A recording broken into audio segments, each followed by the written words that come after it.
Hello everyone, welcome to Inspired Corner. Now we will read sixth chapter, The Fight from It So Happened. This chapter is written by Ruskin Bond. In this session, we will discuss its first part. Let's start. इस part को पढ़ने से पहले हम कुछ points को discuss करेंगे जो कि इस पार्ट में आएंगे. Ranji discovers a pool in the forest and plunges into it for a swim. Ranji जंगल में एक पूल मतलब तालाब को खोजता है और तैरने के लिए उसमें डुबकी लगाता है. प्लंग्स का मतलब होता है डुबकी लगाना. There is serious trouble between him and some else over who has a right to the pool. वहां पर उसमें और किसी अन्य में तालाब के अधिकार को लेकर गंभीर मुसीबत आ जाती है. फाइट इन शोर, लगभग लड़ाई ही हो जाती है. The first round ends in a draw. और पहला जो राउंड होता है लड़ाई का, उसमें ना तो रंजी जीतता है ना ही दूसरा, मतलब उसमें कोई भी नहीं जीतता. अब हम चैप्टर के फर्स्ट पार्ट को रीड करेंगे. Ranji had been less than a month in Rajpur when he discovered the pool in the forest. Ranji को राजपुर में रहते हुए 1 महीने से भी कम का समय हुआ था. उसने जंगल में एक तालाब ढूंढ लिया. It was the height of summer and his school had not yet opened, and having as yet made no friends in this semi-hill station, he wandered about a good deal by himself into the hills and forest that stretched away interminably on all sides of the side of the town. It was the height of summers. इसमें ग्रीष्म ऋतु पूरे जोरों पर थी, मतलब गर्मी बहुत ज्यादा थी. And his schools had not yet open, और उसके स्कूल भी नहीं खुले हुए थे. And having as yet made no friends in this semi hill station. और इस मध्य पहाड़ी क्षेत्र में उसका कोई दोस्त भी नहीं था. He wandered about a good deal by himself into the hills and forests that stretched away interminably on the all sides of town. और कस्बे के चारों ओर जहां तक ये फैला हुआ था. स्ट्रेस्ड होता है फैला हुआ, और इंटरमाइनेबली होता है एंडलेसली, असीमित, मतलब जहां तक भी ये फैला हुआ था वो वहां तक इधर उधर घूमता रहता था. It was hot, very hot at that time of the year, and Ranji walked about in his vest and shorts, his brown feet white with the chalky dust that flew up from the ground. It was hot, very hot at that time of the year. उस समय वर्ष का सबसे ज्यादा गर्मी का समय चल रहा था. And Ranji walked about in vest and shorts. और रंजी अपनी बनियान और शॉर्ट्स में निकर में घूम रहा था. His brown feet white with the chalky dust that flew up from the ground. और ग्राउंड पर, जो मैदान पर चूने की धूल थी, उससे रंजी के भूरे पांव सफेद हो गए थे. The earth was parched, the grass brown, the tree listless, hardly stirring, waiting for a cool wind or a refreshing shower of rain. The earth was parched. धरती झुलस गई थी, मतलब गर्मी से पृथ्वी बिल्कुल झुलस गई थी. द ग्रास ब्राउन, घास भूरा हो गया था. The tree listless, hardly stick, और पेड़ भी इतने लिस्टलेस, इतने स्थिर हो गए थे वो मुश्किल से ही हिलते थे. Waiting for a cool wind और a refreshing shower of rain. और धरती, ये घास पेड़ सब एक ठंडी हवा या बारिश की बौछार के इंतजार में थी। It was on such a day, a hot tired day that Ranji found the pool in the forest। और ऐसे ही गर्म और थकान थकान देने वाले दिन में रंजी को जंगल में एक तालाब मिलता है। The water had a gentle translucency, and you could see the smooth round pebbles at the bottom of the pool। ट्रांसल्यूसेंसी होता है बिल्कुल स्वच्छ, जिसमें आर पार सब कुछ दिखाई दे जाता है। The water had a gently translucency, मतलब जो पानी था वो बहुत ही ज्यादा स्वच्छ था, पारदर्शी था, उसमें सब कुछ दिखाई दे सकता था। And you could see the smooth round pebbles at the bottom of the pool, और आप तालाब के नीचे जो गोल पत्थर थे उन्हें भी देख सकते थे। A small stream emerged from a cluster of rocks of feed the pool, और उस तालाब से एक छोटा सा झरना जुड़ा हुआ था जो कि पत्थरों के साथ उससे जुड़ा हुआ था। During the monsoon the stream would be a gushing torrent cascading down from the hills, but during the summer it was barely trickle।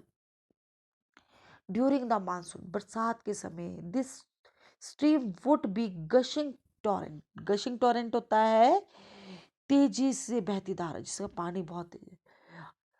Cascading down from the hills, पहाड़ी से घाट, पहाड़ी से तेज धारा बहती होगी। बट ड्यूरिंग द समर, परंतु ग्रीष्म ऋतु में, गर्मी की ऋतु में, it was barely trickle. Trickle होता है पतली सी धारा, गर्मी में तो इसमें बिल्कुल पतली सी पानी की धारा ही होती थी। The rocks however held the water in pool, and it did not dry up like the pools in the plains. अब ये जो पहाड़ रॉक्स, जो पत्थर है, पहाड़ है, जो पत्थर है, इनसे जो पूल में जो पानी आ रहा था तालाब में, इसके कारण ये सूखा नहीं था जैसे कि अन्य मैदानी क्षेत्रों में तालाब सूख जाते हैं। वह Ranji saw the pool, he did not hesitate to get into. जब रंजी ने उस तालाब को देखा तो वो उसमें अंदर जाने से डरा, ना घबराया, ना ही शर्माया। He had often gone swimming alone or with friends when he had lived with his parents in a thirsty town in the middle of Rajputana desert। Rajputana रेगिस्तान के मध्य में प्यासे कस्बे में जब वो अपने माता पिता के साथ वहां रहता था, तो वो अक्सर अकेला, कभी अपने दोस्तों के साथ तैरता रहता था, स्विमिंग करता था। अब थर्स्टी टाउन क्यों आया है? क्योंकि रेगिस्तान में गर्मियों में सारे पानी के झरने, तालाब सब सूख जाते हैं और वहां सूखा पड़ जाता है। There he had known only sticky muddy pools where buffalo wallowed and women washed clothes। और वहां पर वो केवल मिट्टी वाले गंदे तालाब ही देखता है जहां पर भैंसों को नहलाते हैं, मतलब वेलोड, वो वहां पर लुढ़कती रहती है, घूमती रहती हैं, और औरतें अपने कपड़े धोती रहती हैं। He had never seen a pool like this, so clean and cold inviting। और उसने इतना साफ सुथरा और ठंडे पानी वाला, जो कि उसको इनवाइट करता, निमंत्रण दे रहा था, ऐसा तालाब नहीं देखा था। ही leapt into the water, और वो पानी में कूद जाता है। His limbs were supple, free of any fat, and his dark body glistened in patches of sunlit water.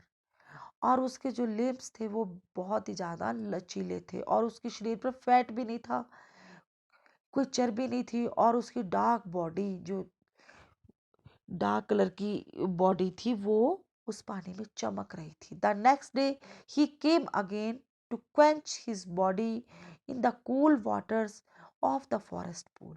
और अगले दिन भी वो वहां पर आता है और उस जंगल के तालाब में के ठंडे पानी में अपने शरीर को डाल देता है।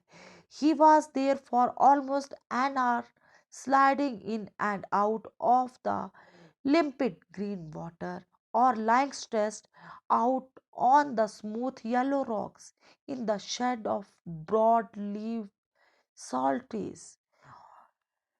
और वो लगभग 1 घंटा उस हरे पानी में, जो पेड़ों की छाया से हरा दिखाई दे रहा था, उसमें 1 घंटा स्लाइडिंग तैरता रहता है, उसमें लेटा रहता है और फिर वो साल के पेड़ों के नीचे पीले पत्थरों पर लेट जाता है।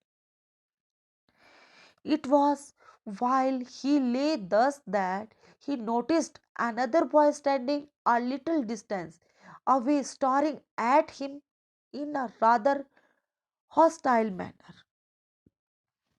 अब जो वहां पर वो लेटा हुआ था तो वो क्या देखता है कि एक दूसरा लड़का उसे थोड़ी दूरी पर, उससे एक दूसरा लड़का खड़ा है और उसे गुस्से में घूर रहा है। The other nose boy was a little older than Ranji, और जो वो दूसरा लड़का था वो उससे थोड़ा सा बड़ा था। द अदर बॉय, वो उससे थोड़ा सा बड़ा था। Taller, thickest with a broad nose and thick red lip, और उसके मतलब थोड़ा चौड़ा था, उसके होठ लाल थे, उसकी नाक भी थोड़ी बड़ी थी। He had only just noticed Ranji, वो केवल रंजी को देख ही रहा था। And when Ranji did not say anything, the other called out, जब रंजी ने उसे कुछ नहीं कहा तो उसने कहा, what are you doing here minister, श्रीमान आप यहाँ क्या कर रहे हो। Ranji, who was prepared to be friendly, was taken aback at the hostility of the other's tone। अब रंजी अपने आप को बहुत ही मित्रतापूर्वक बना रहा था और वो दूसरा जो था उसकी जो चतुरता भरी आवाज पर भी वो नहीं बोलता। I am swimming, he replied, why don't you join me. अब वो क्या कह रहा है कि मैं यहाँ तैर रहा हूँ, आप मुझे ज्वाइन मेरे साथ तैरते क्यों नहीं। I always swimming alone, said the other, दूसरे ने कहा कि मैं यहाँ पर हमेशा अकेला तैरता हूँ। दिस इज माई पूल, यह मेरा तालाब है। I did not invite you here, मैंने आपको यहाँ पर निमंत्रण नहीं दिया है, मैंने आपको यहाँ पर नहीं बुलाया है। The stranger strode up to Ranji, who still sat on the rock and planting his broad feet firmly on the sand, said, as though this would settle the matter once and for all। Strode up का होता है लंबे लंबे डग भरना। The stranger strode up to Ranji, वो दूसरे वाला लड़का था, वो रंजी के पास तेज तेज कदमों से आता है। Who still sat on the rock, और रंजी कहाँ था, जो कि पत्थर पर बैठा था। And planting his broad feet firmly on the sand, और अपने पाँव को रेत पर रखता है। एंड सैड, मतलब वो इस ढंग से बोलता है कि जैसे उस मैटर को, उस घटना को अभी पूरा खत्म कर दे। Don't you know I am a warrior, तुम्हें नहीं पता कि मैं एक योद्धा हूँ। I do not take replies from villagers like you, मैं तुम्हारे जैसे ग्रामीणों को उत्तर देना ठीक नहीं समझता, मतलब मैं उत्तर नहीं देता। So you like to fight with villagers, said Ranji, Ranji ने पूछा, क्या तो तुम ग्रामीणों के साथ लड़ सकते हो। Well, I am not a villager, ठीक है मैं ग्रामीण नहीं हूँ। आई एम अ फाइटर, मैं एक योद्धा हूँ। आई एम अ वॉरियर, दूसरा लड़का बोलता है मैं योद्धा हूँ। और रंजी कहता है फिर आई एम अ फाइटर, वो भी कहता है मैं योद्धा हूँ। थैंक यू वेरी मच, इससे आगे का पार्ट हम कल पढ़ेंगे। Thank you very much. Thank you for listening me.